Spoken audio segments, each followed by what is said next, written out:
নমস্কার বন্ধুরা, গত মাসে লাদাখে ৩০,০০০ মানুষ একত্রিত হয়ে প্রতিবাদ করেছিল। এই ভিডিওটা দেখুন।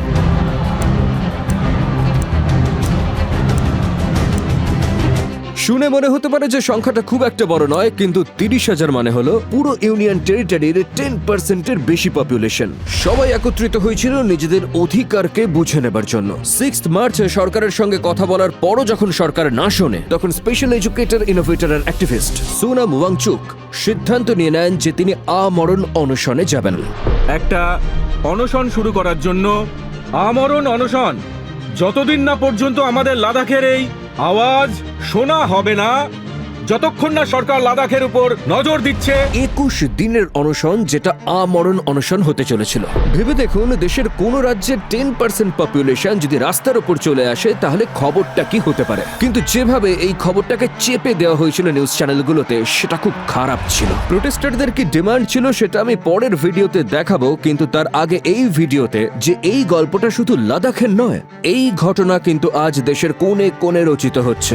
যে পলিটিক্যাল কর্পোরেট মাফিয়া আজ লাদাখকে অন্ধকারে ঢেলে দিচ্ছে, সেই একই মাফিয়া হাসদেওর জঙ্গলকে ধ্বংস করে দিয়েছিল, মণিপুরের পাহাড়ে আগুন লাগিয়ে দিয়েছিল, বাক্সুহাকেও ধ্বংস করতে যাচ্ছিল। সেই একই মাফিয়া যার জন্য যোশী মঠ ডুবে যাচ্ছে এখন, যার কারণে উত্তরকাশীতে সুড়ঙ্গ ধসে যায়, আর যার জন্য লাক্ষাদ্বীপও সংকটের মুখে। এই মাফিয়াকে আটকানো না গেলে গোটা দেশকে ঘুণের মতো ধীরে ধীরে খেয়ে নেবে, ভেতর থেকে ফাঁকা করে দেবে। আসুন বুঝিয়ে দিচ্ছি আজকের এই ভিডিওতে।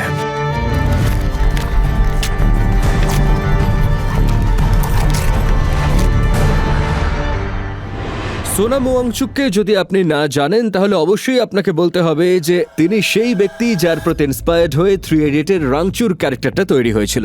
যে কাজটা রাঞ্চু মুভিতে করেছিল, সেরকমই একই ইনোভেটিভ কাজ সোনাম ওয়াংচু তার নিজের জীবনে করেছিল। 2021 সালে তিনি ইন্ডিয়ান আর্মির জন্য এই environment friendly solar heated tent তৈরি করেছিল, যার জন্য আমাদের জওয়ানেরা লাদাখের ওই প্রচন্ড ঠান্ডাতে একটা আরামদায়ক জায়গা পেয়েছিল। এছাড়াও সোনাম ওয়াংচু লাদাখ জুড়ে বেশ কিছু কার্বন নিউট্রাল সোলার বিল্ডিং তৈরি করেছিলেন, আর আইস স্তূপের কনসেপ্ট কিন্তু তিনি এনেছিলেন। লাদাখে জলের অভাবের সমস্যা মেটাতে তিনি এই কনসেপ্টটা ইন্ট্রোডিউস করেছিলেন আর্টিফিশিয়াল গ্লেসিয়ারের, আর এই কারণের জন্যই সারা বছর ধরে তিনি নানান পুরস্কার পেয়েছিলেন। সেটা রামন ম্যাগসেসে অ্যাওয়ার্ড হোক, গ্রিন টিচারের অ্যাওয়ার্ড হোক, কিংবা ইউনেস্কো থেকে পাওয়া পুরস্কারই হোক। তো আজ সেই সোনাম ওয়াংচুক যখন আমরণ অনুসারে বসেন, তখন একটা সিরিয়াস প্রবলেম তো হবেই। প্রবলেম হলো লাদাখের ডেমোক্রেসির, লাদাখের পরিবেশের, আর লাদাখের মানুষের অধিকারের।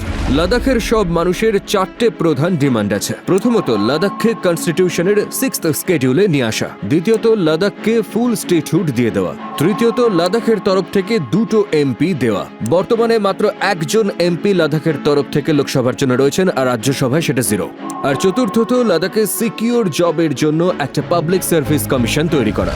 এক একটা করে ডিটেলে আমি বলবো। প্রথমত, এই 6th স্কেডিউল কি? এটা কনস্টিটিউশনের সেই অংশ যা দেশের ট্রাইবাল পপুলেশনকে প্রোটেক্ট করে, দেশের আদিবাসী লোকেদের। এই অনুসারে ট্রাইবাল এরিয়াতে ডেমোক্রেসিকে বাড়ানোর জন্য আদিবাসী লোকেরা নিজেরা তাদের অটোনোমাস ডিস্ট্রিক্ট কাউন্সিলস বা অটোনোমাস রিজিওনাল কাউন্সিল তৈরি করতে পারে। এটাকে এডিসি বা এআরসি বলা যেতে পারে, আর এটা বেসিক্যালি ইলেক্টেড বডি যার কাছে পাওয়ার আছে ট্রাইবাল এরিয়াকে নিয়ন্ত্রণের জন্য। লোকাল লেভেলে আদিবাসী লোকজন তাদের জমির জন্য, তাদের জঙ্গলের জন্য, কিংবা তাদের সোশ্যাল কালচারাল কাস্টমের জন্য নিজেরা আইন তৈরি করতে পারেন। বাইরে থেকে লোকেরা এসে তাদের জমি, তাদের রিসোর্স যেন এক্সপ্লয়েট করতে না পারে। আজকে এই 6th স্কেডিউল অ্যাপ্লিকেবল আছে আসাম, মেঘালয়, ত্রিপুরা এবং মিজোরামের ট্রাইবাল এরিয়াতে। আপনি ভাবতেই পারেন যে লাদাখে তো কোনো জঙ্গল নেই, তাহলে এরা কেন এটা ডিমান্ড করছে?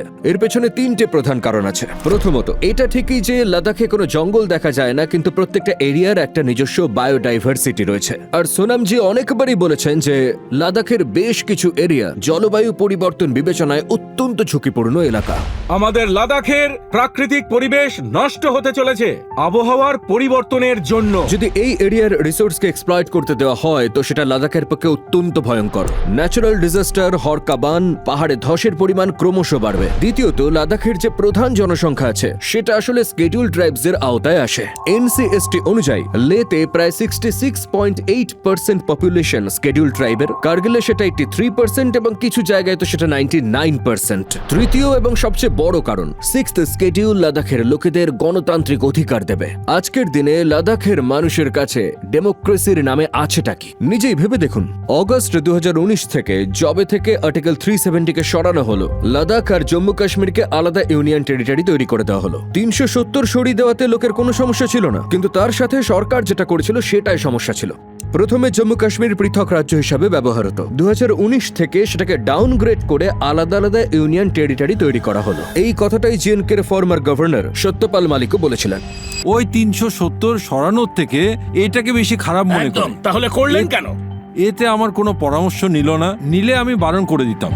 জম্মু কাশ্মীর তাদের ইউনিয়ন টেরিটরির জন্য আবার তাদের বিধানসভা লেজিসলেটিভ অ্যাসেম্বলি ফিরে পেয়েছে, কিন্তু লাদাখ থেকে তো সেটাও ছিনিয়ে নেওয়া হয়েছে। 2019-এর আগে জম্মু কাশ্মীর যখন পূর্ণ রাজ্য হিসেবে ছিল, লাদাখ থেকে 4 জন এমএলএ ছিলেন, কিন্তু আজকের দিনে সেই নাম্বারটা 0 হয়ে গেছে। দিল্লিতেও একটা ইউনিয়ন টেরিটরি আছে, কিন্তু সেখানে স্টেট লেভেলে একটা সরকার আছে যাকে আপনি ভোট দিতে পারেন, বেছে নিতে পারেন। এটা আলাদা কথা যে সেন্ট্রাল গভর্নমেন্ট দিল্লি সরকারের থেকেও তাদের অধিকার ছিনিয়ে নেওয়ার চেষ্টা করছে গত বেশ কিছু বছর ধরে, কিন্তু লাদাখ থেকে তো পুরো অধিকারই ছিনিয়ে নেওয়া হলো। স্টেট লেভেলে আর কিছু রইলই না যেটাকে আপনি ভোট দিয়ে বেছে নিতে পারেন। এর ওপরের লেভেলে লাদাখের মানুষেরা শুধুমাত্র লোকসভার জন্যই ভোট দিতে পারেন, কিন্তু সেখানেও মাত্র 1 জন এমপি দেওয়া আছে।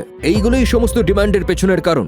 লোকাল লেভেলে আমাদের 6th স্কেডিউলে ইনক্লুড করো, যাতে এডিসি এআরসি আমরা বেছে নিতে পারি, নিজেদের জমিকে প্রোটেক্ট করতে পারি। স্টেট লেভেলে আমাদের ফুল স্টেটহুড দেওয়া হোক, সেটা না হলেও অন্তত লেজিসলেটিভ অ্যাসেম্বলি দেওয়া হোক, যাতে নিজেরা সরকার বাঁচতে পারি। আর সেন্ট্রাল লেভেলে আমাদের 2 জন এমপি দেওয়া হোক, না হলে ডেমোক্রেসির নামে এটা কি নাটক চলছে। সব থেকে মজার কথা হলো এতে কোনো ফারাকই পড়বে না সে তুমি আমার রিজনিং মানো আর না মানো, কারণ আজ থেকে 4 বছর আগে বিজেপি নিজেই একটা ডিমান্ড তৈরি করেছিল লাদাখকে 6th স্কেডিউলে দেওয়ার জন্য। তো এখন কি কারণ হতে পারে যে বিজেপি তার নিজের দাবি পূরণ করতে চাইছে না এখন? এর কারণও বেশ মজাদার, কিন্তু আর কিছুটা প্রেডিক্টেবলও যদি আপনি বিজেপির রাজনীতিটা বুঝে থাকেন। তো শুধু চাহিদাই নয়, কিন্তু বিজেপি তার ম্যানিফেস্টোর একদম ওপরে লিখেছিল যে আমরা লাদাখকে 6th স্কেডিউল দেব। এই দেখুন এদের ম্যানিফেস্টোতে ঠিক কি লেখা হয়েছিল।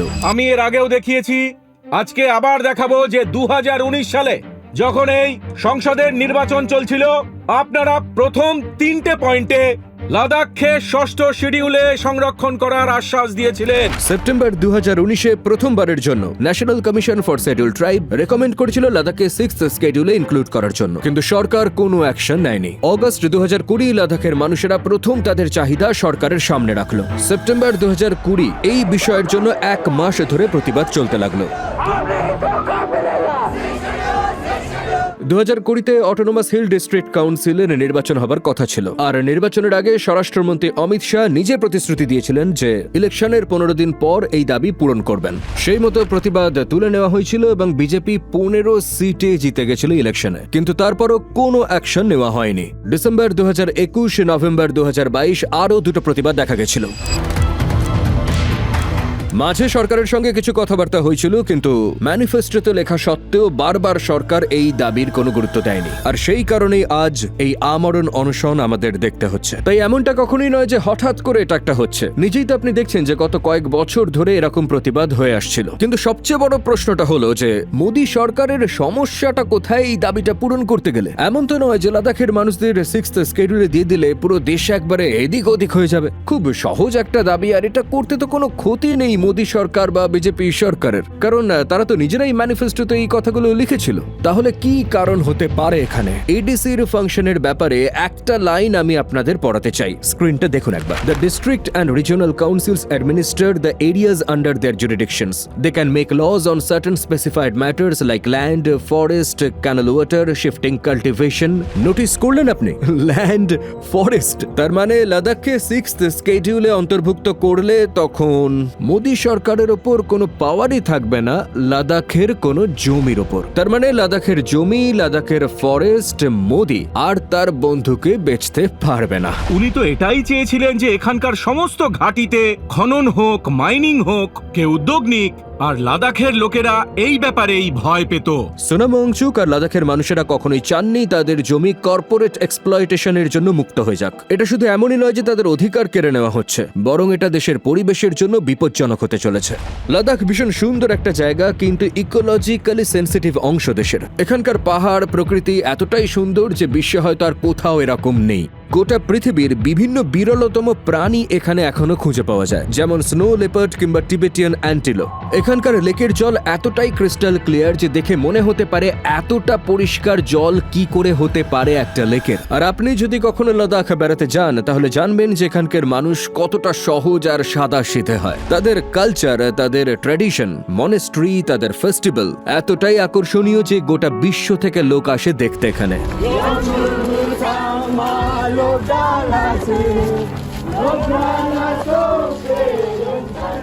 আমার মনে হয় যে প্রত্যেক ভারতীয় নাগরিকের এটা কর্তব্য হওয়া উচিত লাদাখের পরিবেশ এবং সংস্কৃতিকে বাঁচিয়ে রাখা। লাদাখ আমাদের দেশের এক অমূল্য সম্পদ, কিন্তু আজকে আমাদের সরকার এই অমূল্য সম্পদকে কিভাবে ট্রিট করছে সেটা কিন্তু সরকারের দিকেই আঙুল তুলছে বারবার।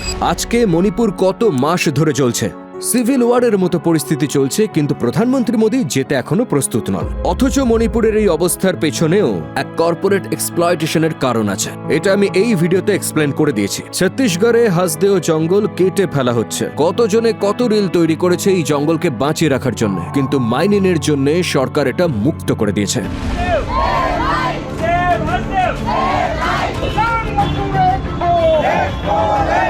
কে সুবিধা পাচ্ছে এখান থেকে? জনতা নাকি আদৌ প্রধানমন্ত্রীর সেই মিত্র? এই ঘটনা শুধু লাদাখ, মণিপুর বা হাসদেওর নয় মিত্র, একটা বড় স্কেলে এটা চেষ্টা করা হচ্ছে দেশের জঙ্গলকে বেচে দেবার, দেশের পাহাড়কে বেচে দেবার, দেশের জমিকে বেচে দেবার। আর এইসব কর্পোরেট এক্সপ্লয়টেশনের সুবিধা উপরে বসে থাকা কিছু সিলেক্টিভ মানুষেরাই পান। এখনো যদি বুঝতে না পারেন তাহলে এই ভিডিওতে ক্লিক করে একবার দেখে নিন, পুরো বিষয়টা সহজেই বুঝে যাবেন আপনি। অনেক অনেক ধন্যবাদ।